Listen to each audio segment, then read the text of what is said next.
Actress Suzanne Somers passed away yesterday, October 15th, 2023.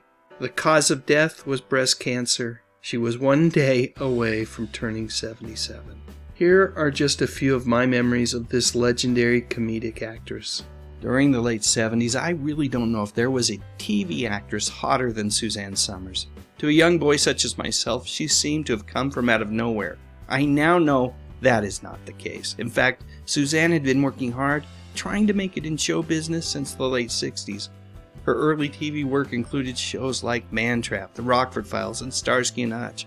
And fans of George Lucas movies, well, they might remember her in a little film called American Graffiti. But it was Three's Company that would propel Suzanne into the heights of superstardom.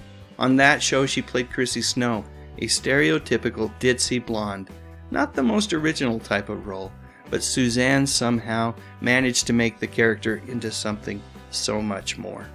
Sure, some of the credit for that has to go to the talented creative team behind the scenes, but Suzanne deserves equal credit as well. Over the next few seasons of Three's Company, she crafted Chrissy into someone who seemed to be much more than just a cartoon-esque caricature. And when the TV and movie offers slowed down a little bit, I can only imagine how Suzanne felt. She'd been under the impression that if Three's Company didn't work out, there would be a deal for her with CBS in a sitcom where she would play a similar character. But for whatever reason, and speculation varies depending on who you ask, the CBS show went poof and evaporated into thin air. So Suzanne, being a fairly resilient woman, packed her bags and took her talents to Vegas. Somewhere along the way, 1986 I believe, Suzanne was named Las Vegas Female Entertainer of the Year. Do I smell a triumphant return to television? Not yet, my friends, not yet. Around the same time, Suzanne became a spokesperson for the most amazing product ever, the Thigh Master. Now let's be clear, I am not sure that I am the target consumer for this particular product, and yet I watched. How could you not? Suzanne made using that thing look so darn fun. And when she wasn't exercising, she also volunteered some of her time entertaining our troops. Here she is with another one of my favorite entertainers, fellow Utahn, Marie Osmond. And then, wouldn't you know it, a TV deal came Suzanne's way. The show wasn't on one of the major networks. It was to be sold to syndicated markets. But it was a TV show, and a sitcom at that.